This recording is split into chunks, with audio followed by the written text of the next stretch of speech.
On 88.2 San UFM. I'm Crystal. It's a hit selector, and I'd like to welcome my guest on Celeb Select, His Excellency Bobi Wine. Hello, welcome, welcome. Thank you, Although Krista. How you now doing? I'm very good. I know now it's a lot more formal with Honorable Robert Chagulanyi. But it's a Saturday. Are we supposed to be formal? So we can go back to. Yeah, we can be real. All right. I like the sound of that. Welcome to the show. Thank you so much. How are you doing? What can I say? I'm all right. You're all right? At least today. Today? You don't know about tomorrow or the Yeah. day after? Yeah, we live for the day. We do live for the Yeah. day. You are a very busy man, I imagine. Do you get like time off on your weekends to just go and chill, or is it every day something is happening? Between, of course, your job, politics, and then, of course, music as well, and then family. How do you manage? Honestly, Krista, I wouldn't say I'm exceptionally busy. When I look around, everybody is busy Okay. with different stuff. I was busy with different stuff before I even went to politics. And I believe everybody is busy, especially in this day and time when hustle for a daily meal is harder than before. So everybody busy. Yes, I'm much more busy than I used to be. But yeah, I think I always find some time to attend to necessary things. Do you ever take like time just for you, where you just alone? Do you ever feel like you need that kind of time? Yes, I do.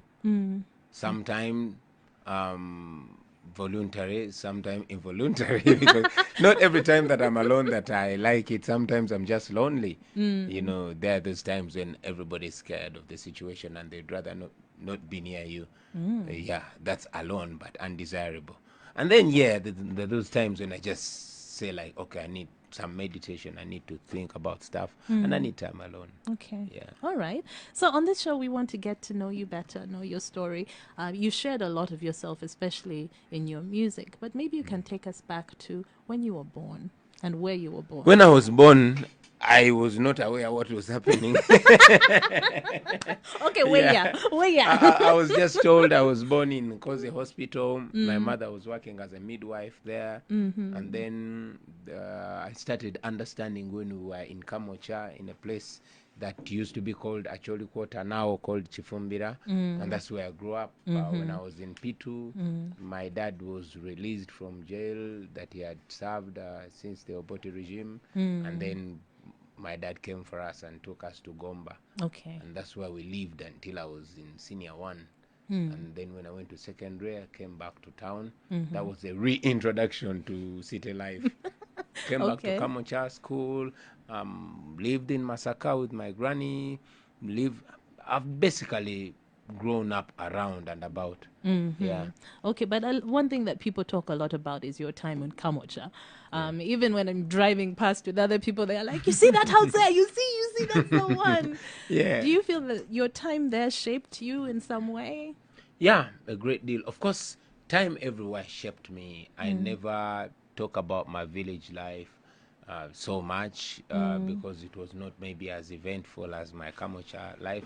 But again, Kamocha is where in Uganda we call it Okuvubuka. That's where I matured from. That's where I literally grew up from. My teenage life, the turning point of my life was in Kamocha, and that's why I get most of the attachment, most of my teenage friends and early childhood friends in Kamocha. Okay. Basically, Kamocha shaped my life a little more than other places that I grew up in. Would you say that you were a troublesome teenager? I wouldn't call myself troublesome. As a matter of fact, I think when my mother was still around, I was much more disciplined and much more humble Okay. than I later on became. But I was not troublesome. I was just real. I was just living a life. Yeah. Okay. So that means what? You never got in trouble? I always got in trouble, of course. Getting in trouble does not mean you are troublesome. I mean, not every person arrested in the police or in prison is a criminal. Sometimes being you is an act of crime. For example, where I grew up from, we were children and later on young boys and girls who are adventurous. Okay. You want to go to places like Kololo and see what children living there experience. You want to find yourself in an amusement park with other children. Sometimes you're naturally or socially prohibited from going there, but that defiant feel of you know, belonging Yes. and entitlement takes you there. And yes, you find yourself in trouble. Okay. You will find yourself in trouble when you're a young boy from the ghetto and you attracted to this beautiful girl in an upscale place. That's trouble. Yes, so trying to identify myself and discover myself was a little bit troublesome here and there, but not that I was a trouble causer. Okay. Okay. That's a nice way to put it, actually, because I think everyone's journey is different, and you also don't understand sometimes the reasons why people do what they do, especially for young people growing up. Okay. All right. Sure. Now, what about school? School now. When I tell you my school story, you are going to really assert that I was troublesome. Okay. Because it will sound like a joke. Okay. But I did my nursery school from St. Maria Goretti Nursery School that was down in Kamocha in Chifumbira. I did my P1 from City Primary School, and my P2 first term was Kamocha Islamic Primary School. Okay. And that is when my father came for us and took us to the village. So my P2 second and third term I was in Kanoni Umea Primary School. And for my P3 I went to Kasaka Primary School. For my P4 and P5 I went to Kanoni Church of Uganda Primary School. Okay. And then my P6 I went to St. Aloysius Primary School in Bokalaji. And it's from there that I did my P7. I did not study P7. I just tried it out. It would save time and school fees. So yeah. So you sat for PLE in P6? Yeah, and fortunately I passed. So I went for my senior one, first term, St. Maria Goretti Secondary School in Katende. That's where I met elders like Emperor Orlando and the Okay. like. For my senior 2 and 3, I went to Brain Trust Academy in Lubaga. And then for my senior 4, I went to Kitante Hill School. That is actually where I met people like Baby Cool, Toolman, Master Parrot, Jerry Shaka, Rude Boy Devo, Ronnie Ice, and Luther T, and a lot of other artists. Okay. After my senior 4, senior 5, I went to Rubiri Secondary School for my senior 5 first term. And that's when my mother passed away and I left Rubiri. I went to Kololo SS for my senior 5. I first went to Alliance Secondary School for my senior 5 second term. Okay. Senior 5 third term up to senior 6 third term. I went to Kololo SS, and that's where I finished my secondary education and went to Makerere University. So you see that I was an educational nomad. Many. Yeah. Not because I was troublesome. Okay. Because of the circumstances. Yeah. Yeah. My mother kept moving on from one place to another, being posted here, posted there, and yes. As a midwife still? Yeah, as a midwife. My mother served Uganda. Yeah, she saved lives. She delivered babies. She gave life. Yeah. So yeah, that is how my education was. Makerere University, I went. I first did a degree. I pursued a degree in social sciences. I was majoring in anthropology and political science. Anthropology? I did that for 2 years. We were studying with mature guys like Betty Kamia. I was in the same class with Betty Kamia when I was 18. Yeah. What? Her late husband Spencer Turomwe were in the same class, and a few other ministers that I would rather not name now. But of course, I didn't finish that course. I dropped out in my second year because it didn't seem my destination. So I reapplied. I went and did music, dance, and drama, from which I graduated. I worked for 15 years, and then went back to school to pursue a law degree, which I'm still pursuing. But on the sidelines, I went to the Harvard School of Government.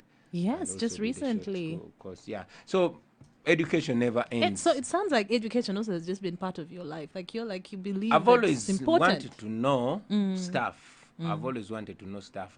I never had enough chance. That's why you see that I'm even pursuing studies at this old age. Okay. Yeah. I wouldn't say old. Man. Then what will a 50, 60-year-old say? Well, you ask what would a 20-year-old say? Yeah, You know, old. yeah. Definitely old. Okay, so I am going to ask you now for your first request. You've given me quite a number of songs, so maybe you can tell me what your first request is.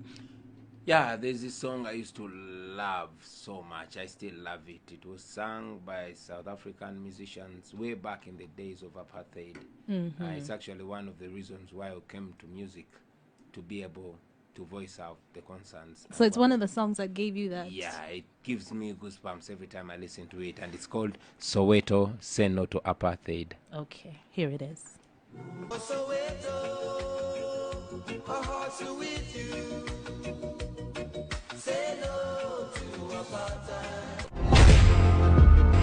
Celeb select. You said formalities aside, it is the Yeah. weekend, and we're pretty Let's relaxed. be real. I mean, formalities are known by less than 1% of our population. That's true. Ugandans would rather be real, you know?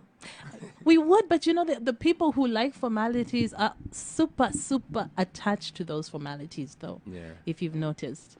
I Do you happen ever not to be feel one of that them. pressure, especially now that you're a member of Yeah, parliament? yeah. I feel that pressure. I don't like it.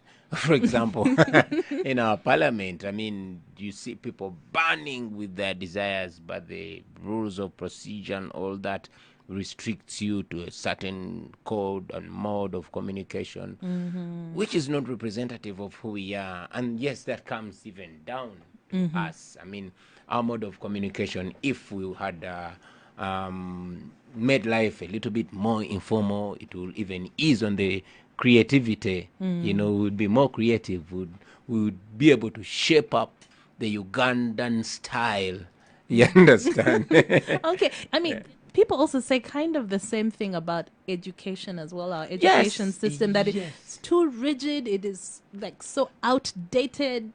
Yeah, it has never been even on debt. For example, if you tell me that we were told, I was personally told that the first Muganda Kintu used to eat cow dung from his cow, and I disagree with that. But again, it is misleading further to see that we teach our children that to discover the source of the great river Nile, it had to take some white man from England to come and tell the people who are living there that this, I don't. And to make it even more real in our world today, a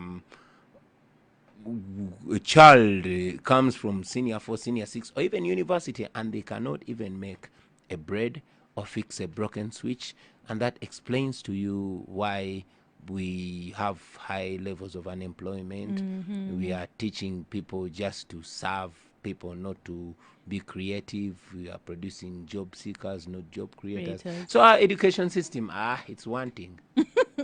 What do you think we can do? Is it about tertiary institutions? Restructure it, and own it. Own it. Look at who we are, what we are good at, and then Based on that. Yeah, based on that, what do we need to make? Do we need more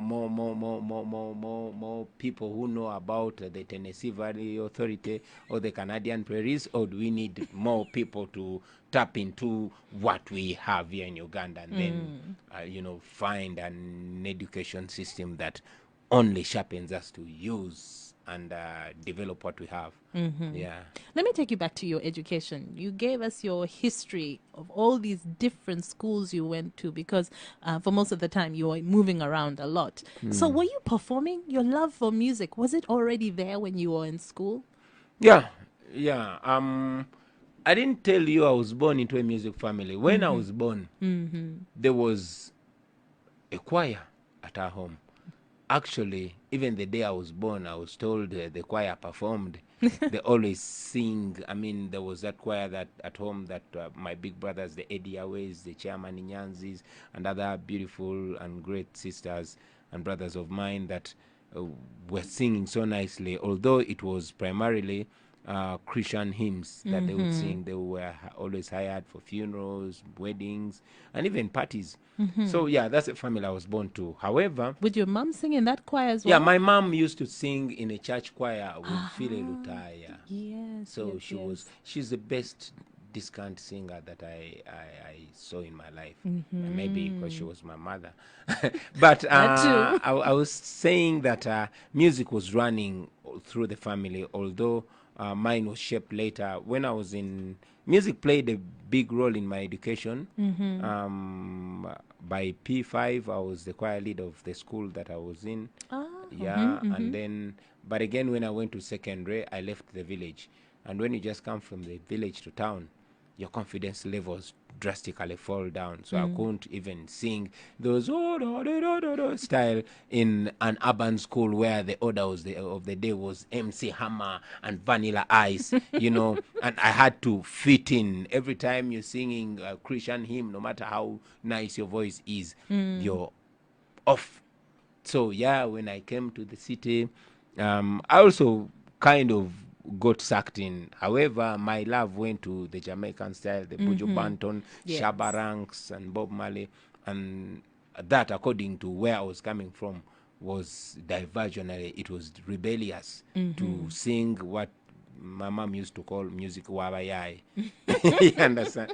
But so that's how I went off course. Okay. Yeah, but I was always doing my music. Yeah, although it died out a little bit from senior 1 to senior 3. I didn't have the confidence. I'd just come to town. It resumed in senior 4 in Kitante when I met with Master Parrot. Okay. There was a singer called Master Parrot. He was my childhood best friend. So me and him joined a dancing troupe that was headed by Mariam Dagire. It was called the Wandugu Stars. We started out as break dancers, and that gave us more confidence. Then at school, started singing, and there were other guys like Toolman, like Baby Cool, like the Rude Boy DeVos. So yeah, somehow I rediscovered myself in a totally different style. A lot of musicians who were around back then, that time, say that, the struggle was real, at least for music in Uganda. Did you feel that as well? Yeah, the struggle was real. It is still real. I wouldn't want to put the struggle on only our times. I mean, the struggle was intense even before we were born. There were great guys like Eri Wamala, like Seba Dukas, and yes, even our entry had great people like the late great Menton Summer, Emperor Orlando, Raga D, Shanks, VVD. These guys were, big stars to look at.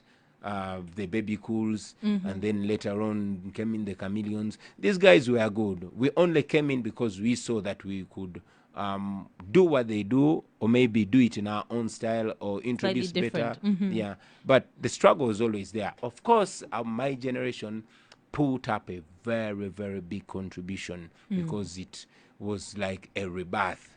Okay. Yeah, there were many kids in my generation, and the numbers were high. So we came with the numbers. Yeah.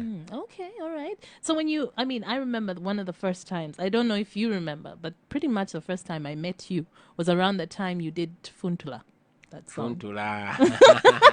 Bad boy time. Now the that time, man, did you even have to remind me of that? Yeah, that time was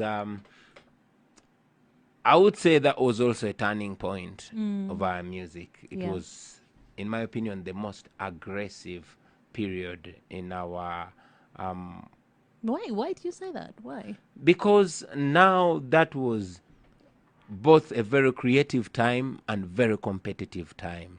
Remember, that was a time when we had artists like Jose Chameleon on the charts, then Baby Cool, then Red Banton, and all these other guys, and that's when I was coming in. And yes, it was more like a cultural shock because most of artists were coming from uptown, and even those that didn't come from uptown always wanted to associate themselves with uptown and not the ghetto or downtown, because the acceptance levels for ghetto people were not as high as they are today. Yeah, So every artist, you had to either be a minister's son or they didn't, or you had to make sure they don't know your Kawempe background, so that Okay. you can present yourself as one of these urban guys.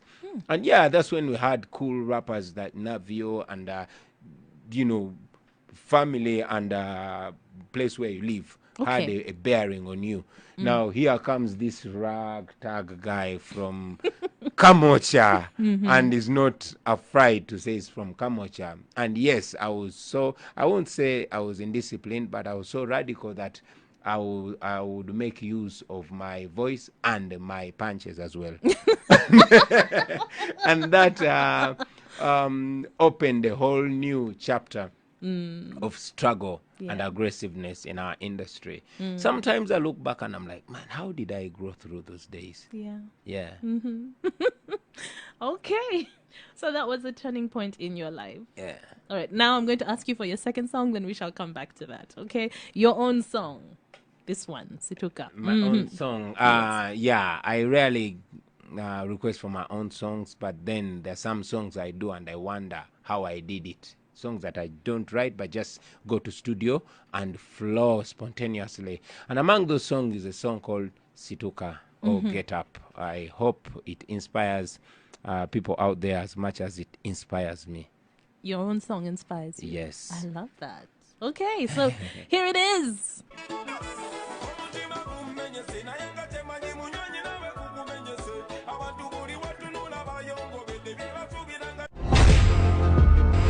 It is Celeb Select. I am Crystal, and today on the show, I'm chatting with Bobi Wine. And the song that we just played, Situka, you said that you actually did that song at one of the lowest points in your life. Yeah. What was one of the- happening at that Actually, time? not me as a person, but I believe all of us as a nation. That was in 2016 after the presidential elections, and what came out of them. Of course, we were blown at different levels. But as a person who wants my country to go ahead, as a person who wants to see justice and who wants to see change, I saw that it was a slap in the face to Ugandans. Everybody was so demoralized, even the people that work with me. And I thought that I could do a song for myself and for other people that think like me, to remind them that, yeah, whatever it is, just get up and walk, you know. And actually, that time is when I had a speech by the late Dr. Martin Luther King that said, in this struggle for freedom, if you can't run, if you can't fly, you should run. If you can't run, you should walk. And if you can't walk, at least you should crawl. But whatever you do, keep going, keep going. Just don't sit, don't to get broken down. Just keep going. Because And many I people thought- just, give up. yeah, I thought it was important to give that message. Personally, I got inspired. Like I told you, it still inspires me. But I believe people out there that shared the same mind with me got inspired. Okay, Yeah. all right. So, let's talk about Bobby for a second. What do you want to know about Bobi? No, it's interesting when you meet couples sometimes and you ask the two of them, like if they're sitting there, how did you meet? Sometimes Now the you've stories are started those different. things. It is funny how I met Bobi. Yes. I used to be an actor. Actually, that's what I studied at. I was in my final year at university, and I was a pretty good actor. We used to act with the likes of Tuwanje, Richard, the Bujingos, and I was a really good actor that our head of department, Dr. Masi Ntangare Mirembe, wrote a play. It was called Lady, Will You Marry Me? And this play was about the Cat and Rat Land Federation, these animals trying to get their own freedom and trying to federate. And there was a role of a president Okay. and a first lady. So I was cast to act as the president, who was actually a cat. Okay. And then, because I don't know if nobody was good enough from the MDD department, but Dr. Ntangare brought this girl, a senior six vacist from Bweranyanji Girls School. And guess who it was? Barbara Bobi. Itungo. Now, Babi Chagulanyi. So, yeah, we met. Of course, I was proud. I was from Kampala, and this girl was a villager. I was a bad boy from Kamocha, and this girl was a radical born again. So, the first 2, 3, 4, 5 days, or even a week, was argument because she was telling me her Jesus, and I was telling her reality. So, somehow, it was interesting for us to argue every now and then. So, we were there, but there's this one time when our director, Mr. Mukisa, had not come on time. So I was there and she was there, and we found ourselves involved in a conversation that none of us had initiated. But before we know, we had sunk so deep in that conversation that I noted she was a very, very, very, very intelligent lady. And that alone swept me off. But again, I was too proud to make a move. So we became friends over time. It took us like 4 or 5 months to even say the word to each other. And by the time I said it, it was evident that these two souls were meant to be. The rest is history. We have 4 children and still going. I like the way you rushed over that. Okay, the rest is, we're going to pass that. We're going to pass that. Okay. Yeah. But now you are both, both of you are very much in the limelight. You're both public figures. Bobi is doing so much work with her foundation and all these different things going on. And you're raising your kids as well. Do you have time where you sit down and you say, because people learn from you, they learn from music, all different kinds of things. So for example, how you're raising your kids, do you sit down and as a team you say, this is what we're going to do, this is what we're not going to do? Or is it one of those things, depending on the child, you just see what happens? Actually, we plan half and God does half. Okay. We don't really want to direct our children according to our personal interests. But yes, we have values that we want to strictly instill in those children. We look at the children according to their interests. We observe them according to their talents. A child may like this, but you see they're really good at this, or they might be good at this and like the other.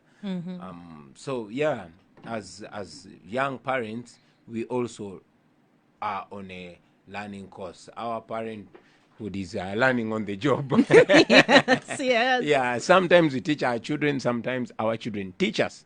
So yeah, we don't have a real selected program to take our children through. We just play by the day. Okay. Yeah. And you two have been together for a long time. You've had your ups and your downs, Yeah. clearly, but you are still going strong. How Yeah. have you managed that? Because if you even look around, I'm sure even your friends, people around you, relationships fail. Yeah, relationships fail, and we are not any different. But I think one thing that I notice with me and Babi that is rare is that selfless love, would I say. The friendship, we are friends, like real friends. We know uh, each other, and we know none of us is perfect. Neither of us is perfect. We just take each other's weaknesses. We are like each other's fallback. We try to cover for each other's mistakes. We try to. I try so much to look at her positive, and so she does, and that helps us. Help each other. Okay. Move. We also have our issues every now and then. We're not perfect, but again, another thing called trust. We tried and still keep trying to build that trust. When you have that trust, I think you have a rock, and once you lose that trust, you've more or less lost everything. So yeah, the trust and the kindness, to each other, twesasira, twesonyiwa, and keep going. And of course, we pray to God, because somehow, with my madness and disorganization and weaknesses, sometimes I wonder how I've been able to keep such a decent and beautiful lady all these years. So maybe there's an element of God. Yeah. Yeah. Okay. Hey, Okay, that was deep. All right. Thank you for sharing. Thank you for sharing. I'm going to ask you for this next song, Dax Vibes and Radio. This is also Yeah. another request. You know, apart from Maddox Sematimba, I think Radio was among my favorite artists. Yeah, he had an amazing voice and he was so talented. And there's this young boy from Firebase called Dax Vibes who he did a song with. And I thought this was going to be among Radio's best songs. Unfortunately, he left us quite early. The song is called Mayumba Kumi by Daxi Vibes and Radio. I just love that song. I don't know if it's just personal, but I love that song.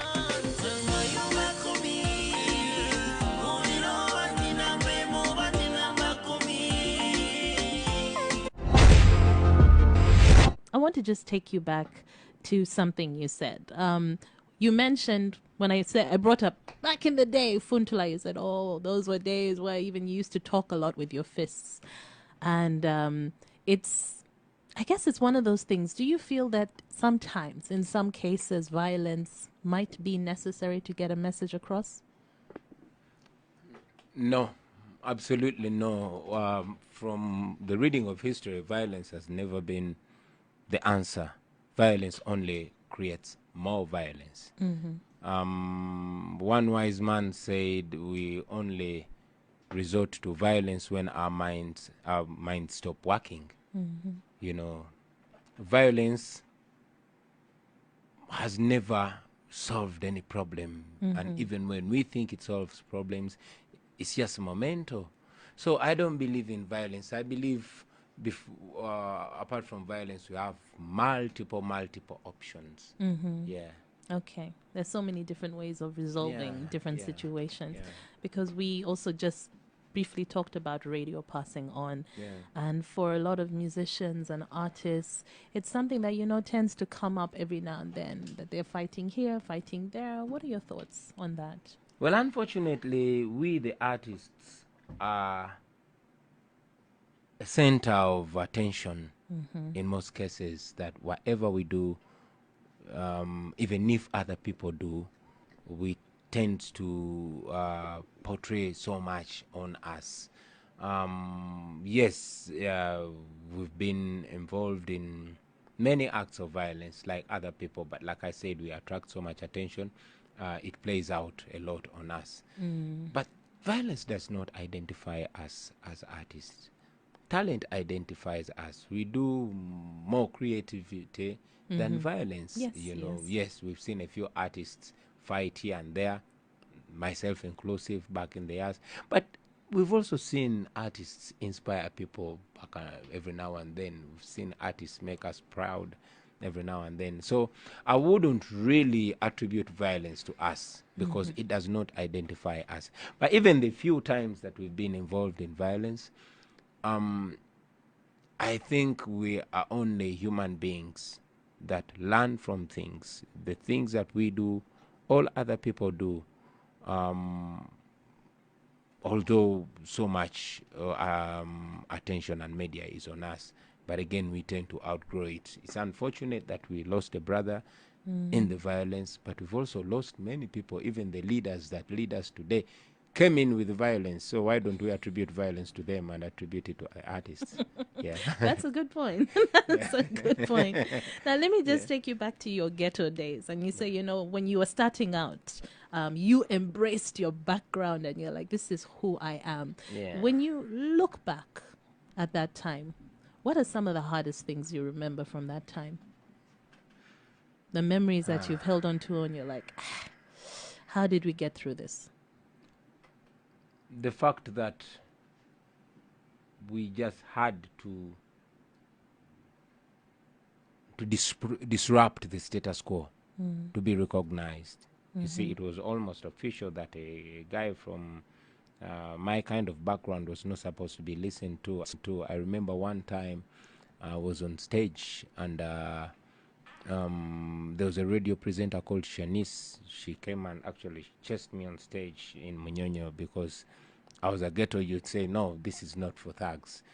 She was justified because back then I was the only ghetto youth out there, but now we have the Kenzos there, we have the Zizabafanas there, we have the Zex Inchikumis there. You just can't do that. So going through trying to convince the world to accept us. I remember even one time back in the day, I had just done Kagoma and I thought I was cool and I was, trying to approach this girl, trying to say good things about myself, but a few meters away from her, she grabbed her bag so close, No. like I was coming to grab it.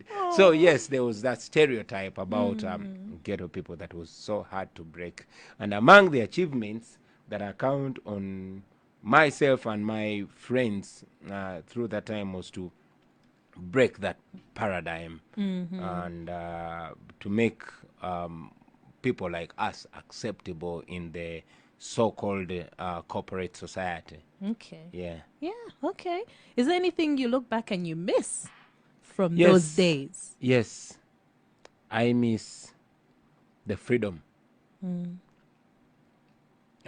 Before I got so popular, I could very easily go to a place and I enjoy the vibe. But now I don't mean to say I don't enjoy it anymore, but it's more uncomfortable that there's so much attraction when I go there, that Tension on you. attention that takes away my personal freedom per se. You go to Kamocha market to see your mother and it becomes a stampede. You go to Masaka and you want to visit your grandmother, and before you reach there, people know that you're coming, and the young men have already surrounded your grandmother's place, and even police is showing up because those are many people, and it's regarded an unlawful assembly. Yeah. So yeah, it took away that freedom, and the freedom to be me, to be the ordinary guy that I always was, and even lost some friends. Some people think it's risky being my friends, and yeah. So I miss that. I really miss that, and I even miss my friends.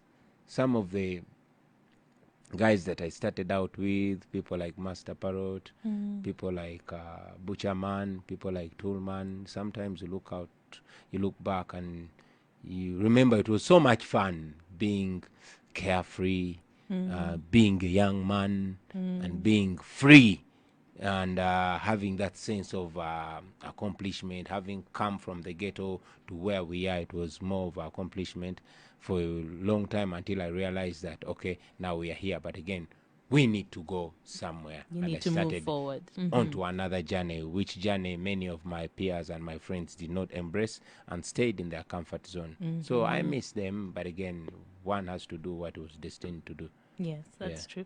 And speaking of sometimes, people feeling like it's too risky, when you got into politics and recent, events, have you ever worried for the safety of your family? Was it something that you thought about before you even started?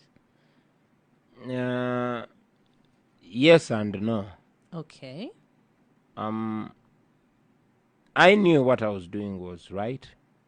I knew I was taking the right decision. I don't regret it. And I knew it would put me in an uncomfortable situation. I knew I would get slapped with loads of tax bans, tax bills. I knew I would even face imprisonment. But I didn't know it would go as far as threatening the life of my children and my family. So yeah, but again, if I had to make a decision all over again, I would choose just the same because it is worth it.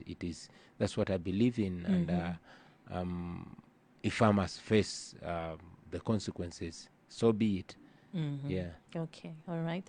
A question that has flooded all my different posts about this interview. People are asking, are you going to run for president eventually? Okay, now, did you have to ask me? Even you, Christopher. I mean, I thought you're going to be different from these guys. Well, I'm just, have you considered it? Let's say that, actually. When I was taking a decision to join leadership, I wanted to play a part in the betterment of this country. I had been playing it as an artist, and from the diagnosis of our problem, I thought I would even play a better role as a legislator. So initially I offered myself to serve, but not as per positions. I was serving my country as an artist. I'm serving my country as a member of parliament, and right now that is my concentration, and I'm trying to put all my efforts in that and to make sure that I give a better member of parliament than the guys I ran with and won, to make sure the people of Chadondo East and indeed the wider people of Uganda look at me as a successful member of parliament, as somebody that has delivered. And then after that, we'll think about other things. So as of now, I have a role to play, and I want to concentrate on playing that role. When we get to other bridges, we'll cross We'll them. cross them when you get there. Sure. One step at a time. One step at a time. Now, you've talked about, this journey of yours and where you are now, losing some freedoms and all these different things. What have you learned about yourself as a person? Did you always know that you were destined for greatness? You see, this is not about me, Crystal. And if at all there's any achievement, it's by all of us. Originally, when I was doing music, my biggest desire was to change the mindset of the ghetto people, to make them believe in themselves, which I believe, together with other artists and other people who do the same thing as I've done, have been able to do it. And together, yes, we can hold hands and congratulate ourselves. Hey, Sylvester and Abrams, you've done it from the hip hop platform. Bobi Wine, you've done it from the musical, the dancehall platform. People like Katuma have done it from the jazz area. Different people, I mean, the Kiprotics, all those common people have done it. So we can hold hands and say, okay, guys, we've done this. But that's for the ghetto people. We are Ugandans, so all of Uganda need to benefit from us. So it's in with the same background that we shall hold hands and move to what we want to achieve again. So far, yes, we've achieved. We've been able to open some eyes. We've been able to spread our thinking and to inspire other people to think and see things the way we see them. And yes, more is yet to come, but not about me, but about all of us. And even I know that many people are listening to Sanyo FM down there. I want them to know that they can also contribute and do something. So it's not about me. Some things I just talk about them now, and before I even do them, some aggressive young man or woman out there is doing it. So yes, this is about all of us. Yes. So basically, anyone can do anything. Anybody can do anything. It only takes faith, practical faith. Okay. Yeah. Practical faith. Practical faith, Explain not passive. Practical faith is having knowledge, getting confidence, then moving to do something about that, because knowledge is useless without acts. And even the Bible tells us that faith is useless without action. So we need to act about that faith. And the more we act is the more we see stuff changing. Okay. Yeah. All right. So on the music front, what are you working on at the moment? What can we look forward to? I just dropped a few songs. We have a new song and video with Nubians called Tuogere. We'll have another one called Million Yebiambe and another one called Terede. But again, I also dropped an Afro beat tune recently. It's called Charenga. So every now and then I drop in studio. I freestyle, because now I always have long, stressful days. But again, going back to my ghetto is like going for an holiday. So every evening I have an holiday. Okay. I have a holiday back in my ghetto, sit down with my youth and chill and reason, talk about this and that. And before you know, that spirit of music is coming back again, and we'll go to studio and do a song. So that's how we be, and we still have more stuff to come. I wouldn't tell you what I'm working on, but I have a few collaborations that we are doing, and you'll be listening to them pretty soon. Okay. Yeah. So just one last question. If you were to look at international artists or African artists, who would you really want to work with, that you haven't had a chance to? Actually, if I want to work with any artist, it would be a Ugandan artist. We have so much talent in Uganda here. So much talent. Okay. Have you listened to a guy called Little Boss? A No. guy called Jamie Culture? Of course, you know Rema, you know Juliana, I've already worked with her. You know the new guys in the Firebase, the Zex Inchikumis. We have so much talent in Uganda, and every time I'm listening to radio, I'm like, okay, I want to work with this guy. I want to work with the other guy. I want to work with this lady. So before I work with all my favorite artists in Uganda, I'm not going to work with any foreigner. Okay. Yeah. All right. Now, speaking of your new song, you just talked about Charenga. Tell us about this song. Now, this song has undertones here and there. It is in 10 Ugandan languages. It is prima facie about a girl. The girl is too beautiful. Charenga is a Runyankore word, means chaitiride, chasuse, chaba too much. So basically that's it. But for those who have a poetic ear, they will also pick a few undertones here and there. But it's music anyway. So charenga means chaba too much. All right. Yeah. Okay, here it is from Bobi Wine, your new song. Thank you so much for coming on the show. I appreciate. Thank you so much for Pleasure having hosting me. you. Cheers. Nice to see you after all these years, all these many years. It's a pleasure. Always a pleasure. Can I send greetings? Please. Yeah, I want to send greetings to my son, Kampala, my daughter, Shalom, Shadrach, and Subi. They're listening in. I want to send greetings to my beautiful wife, Babi, all my friends, the guys we work with. Some of them I won't mention names for security reasons, but they should know I love and respect them. The Firebase crew, Nubian, and the team, all our friends out there in Uganda and beyond.